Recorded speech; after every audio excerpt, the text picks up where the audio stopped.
Hi hello friends, అందరూ ఎలా ఉన్నారు? బాగున్నారా? నేనైతే చాలా బాగున్నాను. మీరందరూ కూడా బాగున్నారని అనుకుంటున్నాను. ఈరోజు వీడియో ఏంటా అని చూస్తున్నారా? ఈరోజు వీడియోలో మంచి కథ అయితే ఉంటుందండి. ఖచ్చితంగా ఎక్కడ స్కిప్ చేయకుండా అయితే వినండి. పార్వతీ పరమేశ్వరుల కథ. అలాగే ఇందులో ఒక నీతి అయితే ఉంటుందండి. చాలా గొప్పగా ఉంటుంది. చాలా బాగుంటుంది. ఎక్కడ స్కిప్ అయితే చేయొద్దండి. మనకి 8వ తేదీ మహాశివరాత్రి అయితే వస్తుంది కదా! దాని గురించి కూడా కొన్ని విషయాలు మీతో అయితే షేర్ చేసుకుంటాను.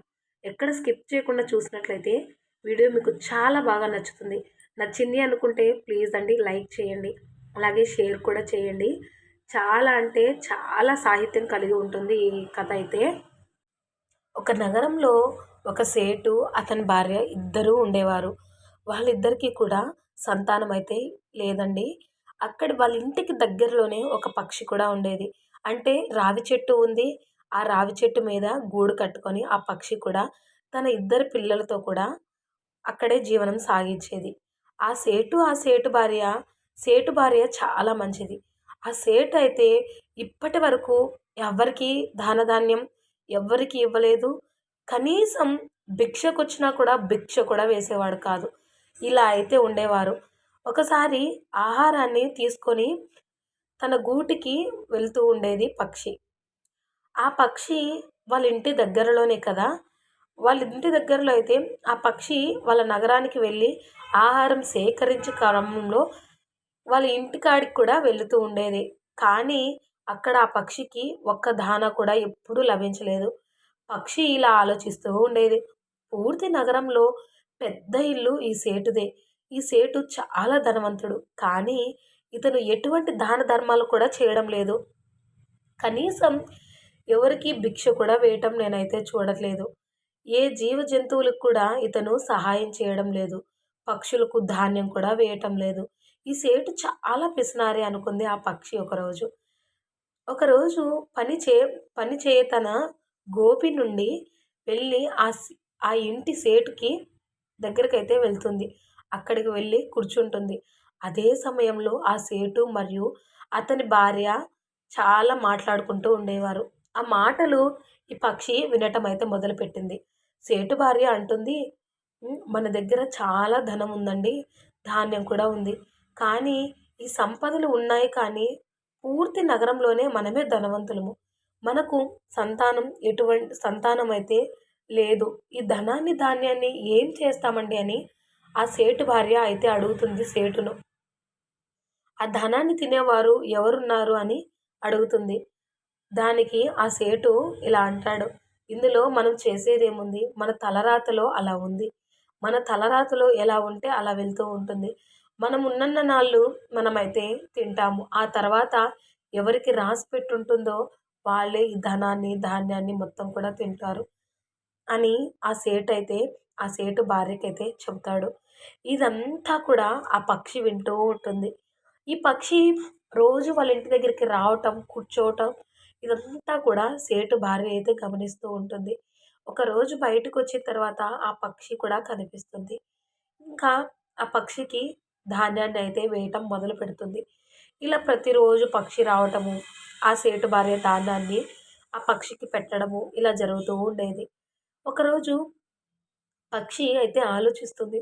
ఈ సేటు భార్య చాలా మంచిది. ఆ సేటు పిసినారే కానీ తన భార్య అయితే చాలా మంచిది. వీళ్ళు సంతానం లేదని ఎంతో బాధపడుతున్నారు. వీళ్ళకి నేను ఏ విధంగా సహాయం చేయగలను అని ఆలోచిస్తూ ఉంటుంది.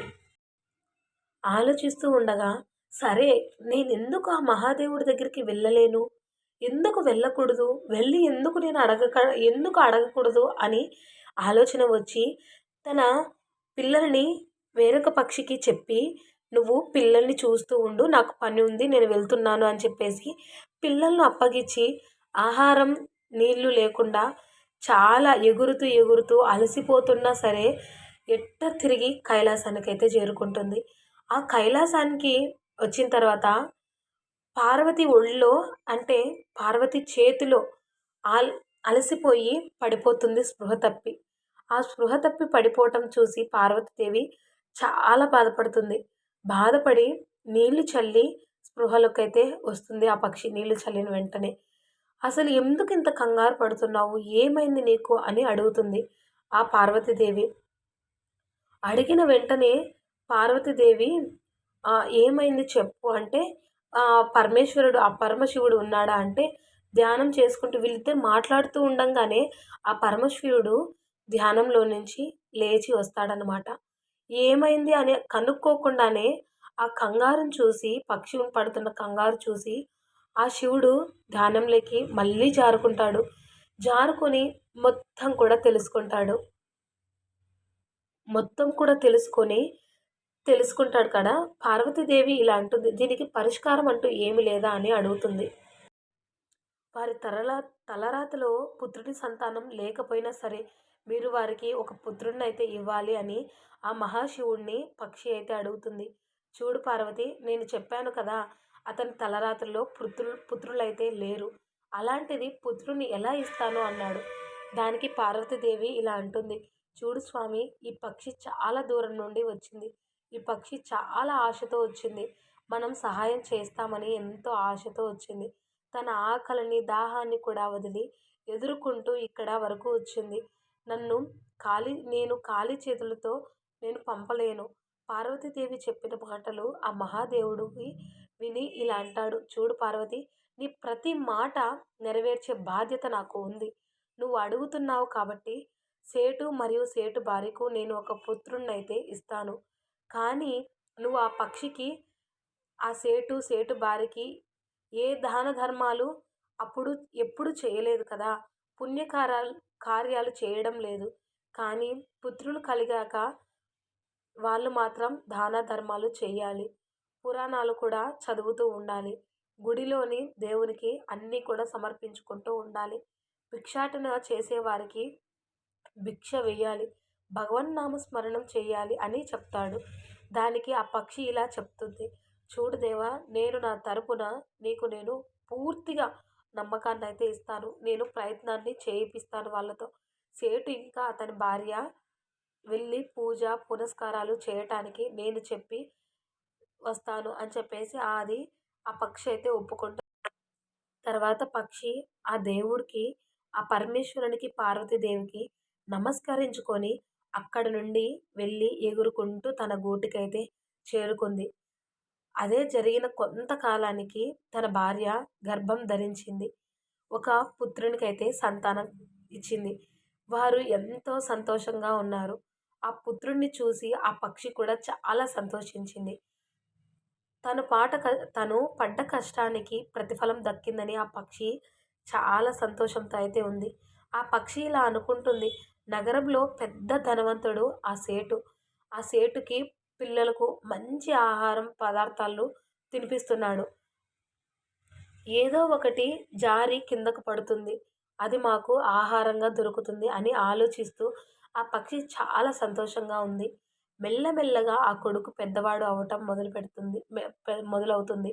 శివరాత్రి అయిపోయింది. మళ్ళీ శివరాత్రి కూడా 2 శివరాత్రులయిపోయాయి. ఇలా శివరాత్రులు అయిపోతున్నాయి. శివరాత్రి వచ్చేలోపు ఆ పక్షి ఎంతో దుఃఖంతో ఉంటుంది. అబ్బాయికి సంవత్సరాలు రా కొన్ని సంవత్సరాలు రాబోతున్నాయి. ఈ సేటు భార్య ఎటువంటి దాన ధర్మాలకి కూడా వెళ్ళటం లేదు. ఎవరికీ భిక్షను కూడా వేయటం లేదు. ఏ పుణ్యకార్యాలు కూడా చేయడం లేదు. అదే ఆలోచిస్తూ ఆ పక్షి ఎంతో దుఃఖంతో ఉంటుంది. వీళ్ళు దాన ధర్మాలు చేయకపోతే ఇప్పుడు ఆ సంతానము అల్పాయుష్కుడుగా అయిపోతాడు అని ఆ పక్షి ఆలోచిస్తూ చాలా దుఃఖంలో ఉంటుంది. ఆ సేటు భార్యకి ఎలా చెప్పాలి అని ఏ భాష వారికి అర్థం కావడం లేదు. నేను ఎలా చెప్తే వాళ్ళకి అర్థమవుతుంది అని ఆలోచిస్తూ ఉంటుంది. ఆ పక్షి ఆ పక్షికి ఉన్న 2 పిల్లలు కూడా పెద్దవి అయ్యాయి. పక్షి తన పిల్లలతో ఇలా చెప్తుంది. మనము కొన్ని రోజుల పాటు బయటకు వెళ్ళి తిరుగుతూ ఉండాలి అని చెప్తూ ఉంటుంది. అని చెప్పి అలా ఎగురుతూ కైలాసానికి మళ్ళీ వెళ్ళింది ఆ పక్షి. పార్వతి, పార్వతి అమ్మ, మీ పాదాలపై పడి వేడుకుంటున్నాను. పార్వతీదేవి పక్షిని చేతిలోకి తీసుకొని ఇలా అంటుంది. ఏదైతే అడిగావో, ఎలా అయితే జరగాలి అని కోరుకున్నావో అలాగే జరిగింది కదా! మరి ఆ సేటు భార్యకి పుత్రుడు కూడా లభించాడు. మళ్ళీ ఎందుకు వచ్చావు అని ఆ పక్షిని అడుగుతుంది. దానికి పక్షి ఇలా అనుకున్నది. పార్వతీదేవి ఆ సేటు భార్యని నేను సన్మార్గంలో తీసుకురావడానికి ఎంతో ప్రయత్నం చేశాను. వారిని దాన ధర్మాలు చేయటానికి కూడా నేను సహాయపడుతున్నాను. వారు ధర్మ మార్గంలో నడవాలన్నదే నా కోరిక. వాళ్ళని ఎలాగైనా సరే ధర్మ మార్గంలో నడిచేలా మీరే చెయ్యాలి అనేసి ఆ పక్షి అయితే అడుగుతుంది. ఆ భార్య, ఆ సేటు ఇద్దరు కూడా ఇదివరకు ఎలా ఉండేవారో అలాగే ఉన్నారు ఇప్పటికి కూడా. దాన ధర్మాలు చేయటం లేదు. వారికి ఎవ్వరికీ కూడా అంటే దాన ధర్మాలు కూడా చేయటం లేదు. వారిని నేను ఎలా చేయాలి? ఇంకా వాళ్ళతో ఎలా చేపించాలి అని ఆ పక్షి అయితే అనుకుంటూ ఉంటుంది. మీరైతే చెప్పారు. ఇలా దాన ధర్మాలు చేయకపోతే వాళ్ళకున్న సంతానం అర్ధాయుష్కుడైపోతాడు అని మీరైతే చెప్పారు. ఆ మాట విని నేనైతే వెళ్ళాను. వాళ్ళకి పుత్ర సంతానం కలిగింది. వాళ్ళు దాన ధర్మాలు చేయటం లేదు. ఇక నేను ఏం చేయాలి అని ఆలోచిస్తూ ఆ పార్వతీదేవి పాదాలపై పడి తలను కొట్టుకోవడం అయితే ప్రారంభించింది ఆ పక్షి. ఆ పార్వతీమాత అలా జరగటానికి వీల్లేదు. వాళ్ళ ప వాళ్ళ పుత్రుడు దీర్ఘాయుష్కువంతుడు అవ్వాలి అని ఆ పక్షికి అర్థమైంది. ఏదైనా ఏమి జరిగినా కూడా ఆ పార్వతీదేవి అమ్మవారి కాళ్ళ మీద పడి అమ్మవారిని కోరుకొని ఆ పరమేశ్వరుడిని అడుగుతూ ఉంటుంది. వాళ్ళిద్దరికీ కూడా అర్థమవుతుంది. అలా ఆ పక్షి పార్వతి అమ్మవారి పాదాలపై పడి తలను కొట్టుకోవడం మళ్ళీ మొదలుపెట్టింది. మళ్ళీ ఆ పార్వతీదేవి తన చేతిలోకి తీసుకొని, "నువ్వు శాంతంగా ఉండు. నేను ఆ పరమేశ్వరుడితో మాట్లాడతా" అని మాట ఇస్తుంది. "చూడు తల్లి, నేను నా శక్తులారా ప్రయత్నం చేశాను. నా భాష కూడా వాళ్ళకి అర్థం కావటం లేదు. నా మాటలను పట్టించుకోవటం లేదు వాళ్ళు. దానికి నేను ఏం చేయను" అంటుంది. మీరు మరియు పరమశివుడైన ఇద్దరు కూడా వెళ్ళి ఆ సేటు భార్యకి వాళ్ళిద్దరిని కూడా సన్మార్గంలోకి తీసుకురండి అని కోరింది. ఆ పార్వతీ పరమేశ్వరులు ఇద్దరు కూడా వెళ్తారు. సరే పక్షి అలానే చేస్తాము అని చెప్తూ ఉంటారు. మేము తొందరలోనే సేటు భార్య ఇంటికి వస్తాము అని చెప్పారు. పక్షి నమస్కరించి మరలా తన గూటికైతే తను వెళ్ళిపోతుంది. ఇక పార్వతీదేవి, పరమేశ్వరుడు ఒక సాధు వేషంలో సేటు ఇంటికైతే వెళ్లారు. సేటు గుమ్మంలో నిలుచుకొని సేటు భార్య కూడా అక్కడే ఉంటుంది. ఇద్దరితో సాధు వేషంలో ఉన్న పార్వతీ పరమేశ్వరులు ఇలా అన్నారు. "మాకు భోజనాన్ని పెట్టకపోయినా పర్వాలేదు. మీరు చాలా కష్టాలు అనుభవించవలసి వస్తుంది ఇలా చెయ్యకపోతే" అని చెప్తారు. ఆ సేటు భార్య వారిద్దరికీ కూడా నమస్కరించుకొని ఇలా చెప్తుంది. "మీరు మా మీద కోపమైతే పడకండి. ఏ శాపాన్ని కూడా ఇవ్వకండి. మీకు కడుపు నిండా భోజనాన్నయితే పెడతాను" అని ఆ సేటు భార్య సాధువుని ఇద్దరిని కూడా పిలిచి భోజనానికైతే ఇంట్లో పిలిచి భోజనమైతే పెడుతుంది ఇద్దరికీ కూడా. బిడ్డను చూసి అమ్మ చాలా సంతోషిస్తుంది. పార్వతీదేవి ఇలా ఆలోచిస్తుంది. ఈ బాలుడు మహాదేవుడి ప్రసాదం. అందువలనే ఈ సంతానమైతే చాలా తేజస్సుతో ఉత్సాహంగా ఉన్నాడు. సాధువు రూపంలో ఉన్న పార్వతీ పరమేశ్వరులకు సేటు భార్య ఆహారాన్నయితే పెడుతుంది. భోజనం చేసిన తర్వాత ఆ పార్వతీ పరమేశ్వరులు ఇద్దరు ఇంటి నుండి అయితే బయటకు బయలుదేరుతారు. అప్పుడు సేటు భార్య కూడా బయటకు వచ్చారు. వారిద్దరు కూడా పార్వతీ పరమేశ్వరులకు నమస్కరించుకొని, "మేము చేసిన సేవలో ఏ లోటు జరిగినా కూడా మమ్మల్ని క్షమించండి" అని అడుగుతారు. ఆ పరమేశ్వరుడు ఇద్దరికి కూడా చెప్తారు.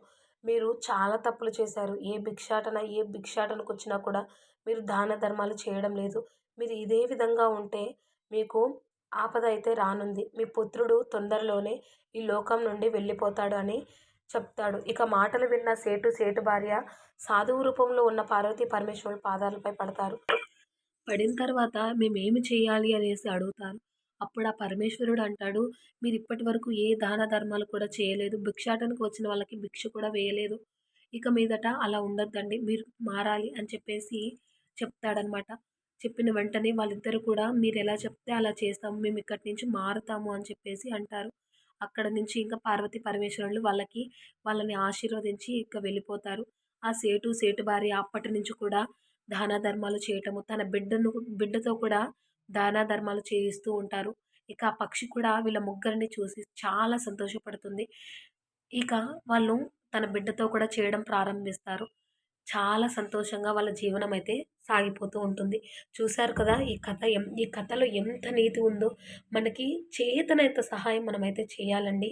ఎప్పుడు కూడా ఎవరైనా భిక్షాటనకు వచ్చినా కూడా తర్వాత రండి, మళ్ళీ రండి అని ఇలా ఎప్పుడు చెప్పకండి. ఈ వీడియో మీకు నచ్చిందని అనుకుంటున్నాను. నచ్చితే ఒక లైక్ చేసి, షేర్ చేసి, కామెంట్ చేయండి. మన ఛానల్‌లో ఇంకా మంచి మంచి వీడియోతో అయితే వస్తాను. ఎక్కడ స్కిప్ చేయకుండా అయితే చూస్తారని అనుకుంటున్నాను. ఇంకా చాలా కథలున్నాయండి మీతో షేర్ చేసుకోవాలనిసినవి. అవి కూడా మీతో షేర్ చేసుకుంటాను. ఈ వీడియో నచ్చితే ప్లీజ్ అండి ఒక లైక్ అయితే చేసేయండి. మరొక మంచి వీడియోతో మీ ముందుకొచ్చేస్తాను. Thanks for watching friends. మళ్ళీ మంచి వీడియోతో అయితే మీ ముందుకొచ్చేస్తాను. Bye bye.